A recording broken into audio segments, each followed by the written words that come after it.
7 வயசுல கடத்தப்பட்ட பூஜா என்ற பெண்ணு 9 வருடம் கழிச்சு எப்படி குடும்பத்தோட சேர்ந்தாங்க அப்படின்னு தான் இந்த வீடியோல பார்க்க போறோம். 9 வருஷத்துக்கு முன்னாடி கடத்தப்பட்ட ஒரு சிறுமி தற்போது மீண்டும் தனது குடும்பத்தோட சேர்ந்திருக்காரு. முக்கியமா இந்த சிறுமிக்கு 9 ஆண்டுகளாக நடந்தது என்ன, எப்படி தப்பினாரு இந்த சிறுமி அப்படின்னு பார்க்கலாம். மகாராஷ்டிரா மாநிலம் மும்பையில் உள்ள அந்தேரி பகுதியை சேர்ந்தவர் தான் பூஜா. கடந்த 2013 வருஷம் ஜனவரி 22ஆம் தேதி பள்ளிக்கு சென்ற 7 வயது சிறுமி காணாம போனாரு. அப்போ அந்த சிறுமி 1ஆம் வகுப்பு தான் படிச்சிட்டு இருந்தாரு. ஆனாலும் அவர் ஐஸ்கிரீம் வாங்கி கொடுத்து தான் கடத்திட்டு போனாங்க அப்படின்றது பின்னால தெரிய வந்தது. எங்க இருந்தார் இந்த பூஜாவை கடத்தியர்களால ஒரு இடத்துல வேலைக்கு அமைச்சிருக்காங்க. வேலைக்கு அமர்த்தப்பட்ட இந்த இடத்துல 35 வயதான பிரிமிலா என்ற பெண்ணும் அங்க வேலை செஞ்சுட்டு இருந்திருக்காரு. ஆனாலும் பூஜா பயந்துகிட்டே வேலை செஞ்சுட்டு இருந்திருக்காரு. யார்கிட்டையும் எதுவுமே பேசுறது இல்லையா. ஆனா ஒரு கட்டத்துல தைரியத்தை வரவழைச்சுக்கிட்டு பிரிமிலா என்ற பெண்கிட்ட தான் கடத்தப்பட்ட சம்பவத்தை அவர் சொல்றாரு. அப்போது பிரிமிலா அதிர்ந்து போறாரு. எப்படியும் பூஜாவுக்கு உதவணும் அப்படின்னு முடிவு செய்யறாரு. அதே போல இவங்க என் அப்பா அம்மா இல்ல அப்படின்னு பூஜா முன்னாடி சொல்லிருக்காரு அவங்கள்ட்ட. அவர் சொல்லும் போது இவங்க என் அப்பா அம்மா இல்ல அப்படின்னு முன்னாடியே பூஜா சொல்லுவா அப்படின்னு அவங்க சொல்றாங்க. இவங்க தான் என்னோட பெற்றோர் அப்படின்னு ஒரு போட்டோ வச்சிருக்காங்க. அப்பதான் மறைச்சு வச்சிருந்த அந்த போட்டோ எடுத்து இவங்க தான் என்னோட பெற்றோர் அப்படின்னு பூஜா சொல்லிருக்காங்க. அதே நேரத்தில் யூடியூப்லயும் பதிவிட்டாங்க. எனக்கு தெரிஞ்ச பெண் ஒருத்தர் அனுப்பி அவரோட பெற்றோருடைய செல்போன் நம்பரை வாங்க முயற்சி செஞ்சேன். ரொம்ப நாள் தேடுதலுக்கு பிறகு ஒரு வழியா ரஃபிக் என்பவருடைய லைன் கிடைச்சது, போன் நம்பர் கிடைச்சது என்கிறாரு பிரிமிலா.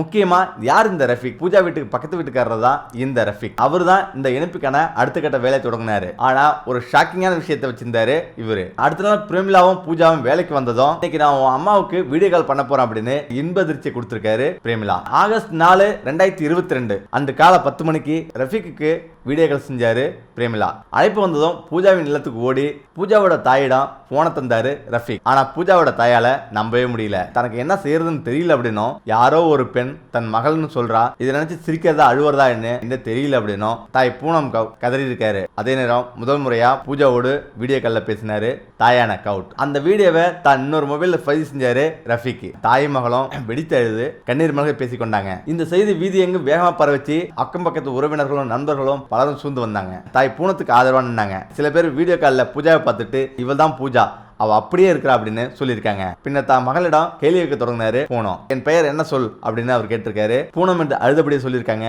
பூஜா. உன் தந்தை பெயர் என்னன்னு கேட்டிருக்காங்க. அதுக்கும் பதில் அளிச்சிருக்காரு. வீடியோ கால் முடிஞ்ச பிறகு அவள் இருக்கும் இடம் தெரிஞ்சுக்கிட்டு பூஜாவோட தாய் ரஃபிக் உள்ளிட்ட அனைவருமே பூஜாவோட இருப்பிடத்துக்கு போறாங்க. இருவருமே நேருக்கு நேர் பார்த்து கொண்டு கதறி அழுகுறாங்க. நேர்ல பார்த்ததும் பூஜா பிறந்த போது உடல்ல உள்ள அடையாளத்தை ஒண்ணு தேடுறாங்க தாய் பூனம். உறுதியும் செஞ்சாரு. இந்த அடையாளத்தை வேறு யாரும் அறிய மாட்டாங்க. இப்போது என் எல்லா சந்தேகமும் தீர்ந்து போச்சு அப்படின்னு அவங்க கண்ணீர் மல்க கதறாங்க. தொலைந்து போன குழந்தை சுமார் 3285 நாட்களுக்கு பிறகு இந்த தாய்க்கு திரும்ப கிடைச்சிருக்கு. முக்கியமா 7 வயசுல 2023ஆம் ஆண்டு காணா போனவர் 9 வருஷத்துக்கு பிறகு 16 வயதுல வீடு திரும்பியிருக்காரு. இவருடைய தாய் பூனம் கவுட்டு செய்தியாளரிடம் சொல்லும் போது தனது மகளோட நினைவா இரவும் பகலா அழுதுகிட்டே இருந்தேன். ஆனா திடீர்னு தன் மகள் திரும்ப வந்ததும் என்ன செய்யறதுனே தெரியல, மகிழ்ச்சிக்கு அளவே இல்லை அப்படின்னு சொல்றாரு. என் மகள் கிடைப்பான்னு எனக்கு நம்பிக்கை இருந்தது. ஆனாலும் அவருடைய அப்பா இறந்த பிறகு அந்த நம்பிக்கை கொஞ்சம் கொஞ்சமா குறைய ஆரம்பிச்சது. காரணம் அவளை தேட யாரும் இல்லை. இப்போது நடந்திருப்பது கடவுளின் கருணை. ஒருவேளை என்னுடைய மனைவி தனியா இருக்கிறா, என் மகளை அனுப்பிவை அப்படின்னு அவர் மேலே போய் சண்டை போட்டிருப்பாரு அப்படின்னு அவர் சொல்றாரு. இந்த 9 ஆண்டும் அவருக்கு என்ன நடந்தது,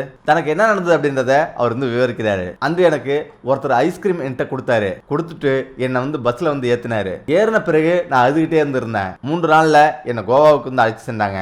அதுக்கு பிறகு ராச்சூர் விடுதியில் உள்ள ஒரு விடுதியில நான் சேர்க்கப்பட்டேன். அப்பதான் கடத்தப்பட்டவர் தன்னுடைய மகளா வளர்க்க ஆரம்பிக்கிறாரு. ஆரம்பத்தில் நல்லா தான் இருந்தது. பின்னர் தான் அந்த பெற்றோர்னு சொல்லப்பட்டவங்க அவங்களுக்கு மகன் பிறந்திருக்காங்க. மகன் பிறந்ததும் நடத்த மாறிடுச்சு. என்ன உருட்டு கட்டையால, காலால, சப்பாத்தி கட்டையால அடிப்பாங்க.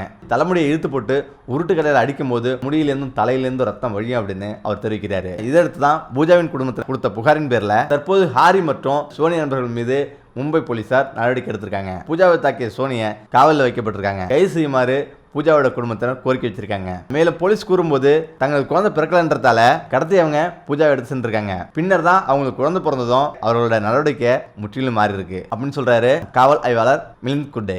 பூஜாவுக்கும் அவங்களுடைய குடும்பத்தினருக்கும் கடந்து போன 9 ஆண்டுகள் திரும்பி வராது. உடல்ல உள்ள காயம் விரைவாகவும் மனதில் உள்ள காயம் கொஞ்சம் கொஞ்சமா மாற தொடங்கும். இந்த பிரிமிலாவால தான் பூஜா மற்றும் அவங்களுடைய அம்மாவுடைய வாழ்க்கை முற்றிலும் மாறி இருக்கு. இப்போது பூஜா தன்னுடைய புதிய வாழ்க்கையை மிகுந்த நம்பிக்கையோடு ஆரம்பிச்சிருக்காரு.